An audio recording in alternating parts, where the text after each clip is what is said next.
Bienvenidos una semana más a Granada Entre Libros, el programa dedicado a la literatura aquí en Andaluz Televisión. Y una semana más vamos a entrevistar a un escritor, en este caso además granadino. Bienvenido, Gerardo Rodríguez Salas. Muchas gracias, Mariana. Un placer estar aquí en tu programa y compartir entre libros opiniones y comentarios. Bueno, acabas de sacar tu primer libro, es un libro de relatos, Hijas de un sueño. Aunque bueno, sé que has participado en más libros, pero dedicado un poco a temas de investigación de tu trabajo. Cuéntanos, ¿dónde se ubica la Candiles literaria y qué nos vamos a encontrar cuando lleguemos a Candiles? Y cuéntale a los oyentes. Bueno, Candiles es un pueblo imaginario y claro, en ese sentido he querido hacer un tributo literario parecido a lo que han hecho grandes maestros como El Macondo de Gabriel García Márquez, o El Comala de Rulfo, o Yoknapatawpha de Faulkner. Yo quería crear mi espacio literario y para mí lo importante de Candiles es un pueblo andaluz donde yo pueda darle voz a todas esas figuras rurales, sobre todo mujeres, que normalmente han estado invisibilizadas y para mí Candiles está ubicado en algún lugar de Andalucía, pero con esa proyección universal que para mí es fundamental. Es decir, vamos a ver los diálogos de la gente de pueblo, pero hay mucho más. Es una proyección internacional y universal que cualquier persona que lo lea con un mínimo interés en esos valores rurales va a encontrar la conexión con el pueblo de Candiles. Bueno, Candiles es un pueblo imaginario, pero hay pueblos que han sido fuente de inspiración de Candiles. Cuéntanos. Porque están en Granada. Claro, a ver, realmente yo vengo de un pueblo. Yo me he criado y he vivido toda la vida en Jun, aquí en Granada, y mis padres son de Beas de Granada, con lo cual algo de esos dos pueblos hay ahí. Pero realmente en el proceso de elaboración del libro, que han sido 3 años, he metido mucho de muchos pueblos de Andalucía, porque me encanta viajar por los pueblos en general. Y algo ha caído de pueblos de Málaga, de pueblos de Córdoba, de Sevilla, es decir, ha ido cayendo un poco de todo y mi Candiles literario recoge todo ese sentir de todos esos pueblos. Bueno, tú eres profesor de literatura inglesa en la universidad, pero además eres coordinador del máster GEMA, que es de estudios de género, de estudios sobre la mujer. ¿Cómo se refleja, digamos, esa investigación en el libro, no? Pues directamente, porque realmente siempre he sido una persona muy coherente en mi trayectoria personal y profesional. Y claro, desde la realización de un máster en estudios de género hace ya bastante tiempo en la Universidad de Oxford, a partir de ahí mi interés por la literatura de mujeres y claro, todo eso, mi propia vida personal, vengo, como digo, de ese bagaje de pueblo donde además he podido ver los entresijos de la vida de muchas mujeres de pueblo, sobre todo en mi familia, y todo eso lo he querido reflejar en Hijas de un sueño. Sobre todo además, mi interés por las cuestiones de género me lleva sobre todo a querer escribir una historia alternativa a la vida de las mujeres. Creo que la historia en general, y ahí veo también un poco de la parte crítica, hay figuras como Bonnie Smith con el género de la historia, o por ejemplo figuras como Katz y Perry que hablan de la necesidad de crear una historia alternativa para las mujeres utilizando la historia oral. Y críticas también como Cristina Segura que hablan de la necesidad de crear una historia alternativa a través de la literatura, es decir, cómo la literatura se rechaza como fuente, digamos, histórica y sin embargo ella propone crear la literatura como otra fuente más. Y claro, todas ellas hablan de esa historia supuestamente objetiva, esas verdades que genera la historia, pero son verdades creadas por grupos dominantes y por ese patriarcado que lo permea todo. Yo he bebido, digamos, de todas esas fuentes que además aplico a mi propia investigación y en mi libro lo que creo es una historia alternativa para las mujeres, sobre todo las mujeres de pueblo. Por ejemplo, el último relato, que son 12 mariposas, creo una leyenda, me la llevo a principios del siglo XIX y le doy visibilidad a mujeres que de otra forma no tendrían esa visibilidad. Con lo cual, a través de la historia oral que me ha llegado a través de muchas figuras, sobre todo de mi propia familia, mi abuela, que es tan central en el libro, pues yo voy recopilando toda esa historia y creo mi propia historia.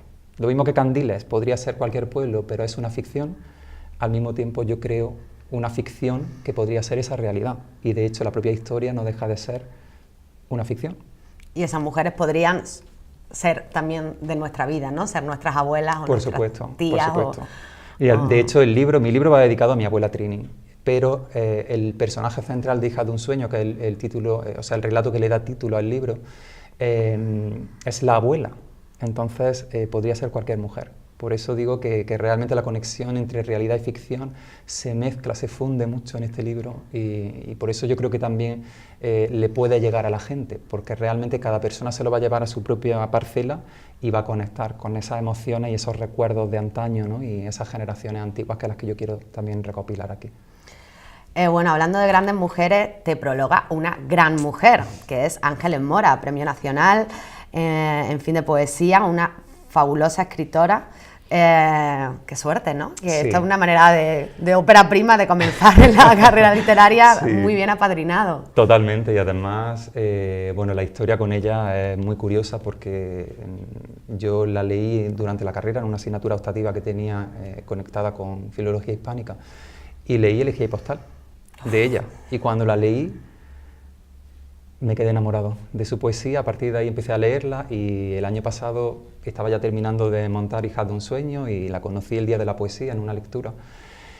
Y al terminar hablé con ella, conectamos, acabamos tomándonos una cerveza y a partir de ahí pues surgió la conexión. Ella en algún momento le comenté que estaba escribiendo el libro, le pareció interesante, se lo leyó, no me prometía nada, pero al final acabó escribiendo el prólogo, un prólogo maravilloso, y la verdad es que para mí es un honor que alguien como ella, además del círculo literario granadino con el que me siento tan conectado, es una de las, o sea, la poesía granadina es una de mis fuentes de inspiración. De hecho, mis relatos, muchos de ellos comienzan con una cita de algún poeta o alguna poeta granadina. Y claro, para mí tener a Ángeles Mora abriendo las puertas de Candiles no tiene precio. Es un lujo. Bueno, hablando de conexiones con la poesía granadina, tienes una conexión especial con Lorca. Sí.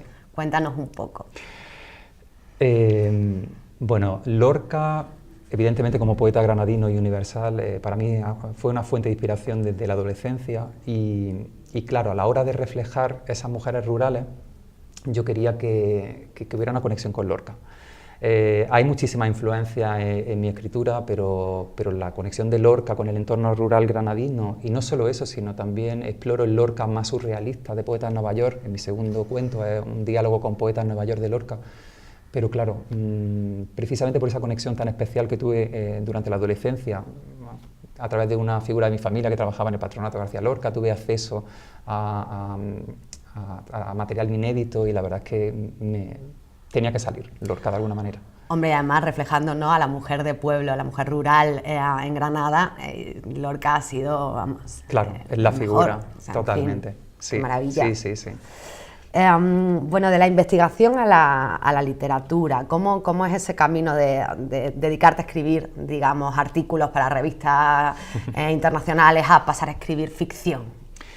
¿Hay un cambio muy grande? ¿Lo has sufrido mucho? Hay un cambio grande y el tema lo llevaba internamente durante mucho tiempo. Yo había hecho algunos pinitos literarios en privado, se quedaron ahí en el cajón escondidos y no van a salir porque no considero que deban salir.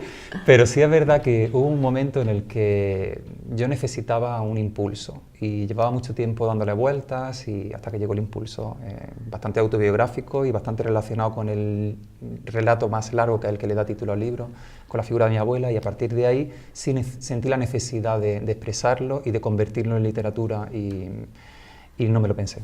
La verdad es que al principio empecé así como a escribir, pero sin la sensación de que iba a algún sitio, y poco a poco fue formándose y esos personajes me fueron atrapando, y yo siempre lo digo, el libro me ha creado a mí. O sea, es que me fueron buscándome esas situaciones y al final tuve que rendirme a la evidencia y salió Hijas de un sueño. Pero la verdad es que ha sido una experiencia muy bonita. También yo como profesor de literatura me provocaba mucho respeto en lanzarme como escritor y lo he pensado mucho y, en fin, tuve mis dudas en algún momento, pero ahora me siento muy orgulloso y muy contento porque creo que le he dado voz a una parte de mí y a una parte de todo mi entorno que necesitaba salir. Bueno, espero que sea el primero de muchos. ¿Hay más proyectos literarios ya en camino? Sí. Sí, al principio estaba dándole vueltas, tengo varias ideas. Inicialmente quería hacer otra colección de relatos muy diferentes, nada que ver con esta proyección neoruralista, pero te confieso que el pueblo de Candiles me ha llegado tanto y estoy recibiendo tanto cariño por parte de todo el público que lo está leyendo, que probablemente haya una continuación relacionada con Candiles. Bueno, eso promete, eso promete. Léenos un poquito para que conozcamos Candiles. Vale. Bueno, pues entonces os voy a leer un pequeño fragmento de la historia central, creo que es la que más refleja la dirección lírica y al mismo tiempo rural, y he seleccionado un pequeño fragmento de ese primer cuento, que es un cuento en el que 3 hermanas están en el lecho de muerte de su madre, que es la abuela, y que representa pues toda esa generación antigua que está desapareciendo y esos valores que representa la abuela. De hecho, el libro empieza con una frase que la tengo que leer. Brutal. Cuando la abuela nació, el mundo empezó a morir. Y creo que eso refleja esa sensación de que nos estamos perdiendo todos esos valores antiguos y de antaño y tenemos que recuperarlos. Entonces, en el cuento, la abuela representa esa idea de esa generación que está muriendo, y voy a leer un momento en el que las 3 hermanas están junto a su madre en ese último momento. La habitación olía a muerte. «Matilde», la llamó Sor Vicenta buscándole la boca. «Has echado lejía a la lavadora y están los trapos descoloridos. Menú pifostio. Encima has tendido la ropa sin pinza y está todo en tenguerengue. Mira, Vicenta, déjame en paz, que no estoy en paraje de aguantar tus tonterías. Estás siempre poniéndole falta a todo lo que hago. Que yo no lavo con lejía, me oye, ni que fuera tonta. No sé qué te diga, más que un cebollazo. Está todo para echarle un guiño si es que vas como las locas. Te creerás que por tener carrera eres más lista que nadie, digo. Encima que he puesto la lavadora. Con ese melón se llenó el serón. Dejar de pelearos como chotas», intervino Reme con una frase que ya era parte del legado familiar. «Vicenta, parece mentira que estés con tus folletas tal y como está el patio. Desde luego, eres lo mismitico que tu papá». «Bueno, niña, tampoco es eso. Le estoy regañando para que aprenda a hacer las cosas de una vez». «Ya estamos», gruñó Matilde. «Mamá, te tenía que haber puesto doña Sargenta, porque estás todo el santo día mandando. Que si Matilde por aquí, que si Matilde por allí, que es artera». Sor Vicenta pretendía alargar la regañina, pero Reme le lanzó la mirada de Bernarda Alba. La habitación se quedó en silencio, tan solo interrumpido por el zumbido del ventilador, y las 3 se sentaron junto a su madre, como si quisieran retenerla del viaje. El aire viciado desprendía un olor extraño al que ya se habían acostumbrado. Sor Vicenta sacó el aparato de la tensión del taburete de cuero y se lo puso a su madre. El corazón de la monja se aceleró y su rostro, de por sí blanco como la porcelana, palideció al instante. Antes de abrir el pico, repitió la operación, pero las demás ya sabían que algo no iba bien. Dislocada, la tensión estaba dislocada. Sor Vicenta sintió que también enloquecía y miró fijamente a sus hermanas, que le devolvieron la mirada sin cruzar una palabra. Bueno, yo creo que nos has metido a todos en situación y nada, habrá que buscar Hijas de un sueño en la librería de Granada, que sé que van los libreros como locos, que se va agotando, que está siendo un éxito, así que enhorabuena. Normalmente sabes que siempre traemos a un librero que recomienda un libro. Estas semanas pasadas vino también un distribuidor, Paco Lute. Hoy quiero que lo recomiendes tú. Y además quiero que sea un libro sobre mujeres o escrito por una mujer, ya que, bueno, forma parte de tus estudios y conoces bien el género. Cuéntanos, ¿qué nos recomiendas? Bueno, pues... yo imparto una asignatura de literatura y género en la Universidad de Granada y hago una selección de escritoras. Hay un bloque que es escritura de mujeres y concretamente en ese bloque hay una novela que a mí me encanta, una novela muy pequeña, muy cortita, además de una escritora que ahora está de moda porque se han hecho varias adaptaciones de series. Es Margaret Atwood. Y La criada. El cuento de la criada es el que está ahora pegando fuerte. También se ha adaptado a Alias Grace, que es otra novela fascinante de Margaret Atwood. Pero yo quiero recomendar un pequeño libro que ella hizo por encargo. Y es un libro que se titula, en inglés es The Penelopiad, en español creo que lo han traducido como Penélope y las doncellas, que sería algo así como la Penelopíada.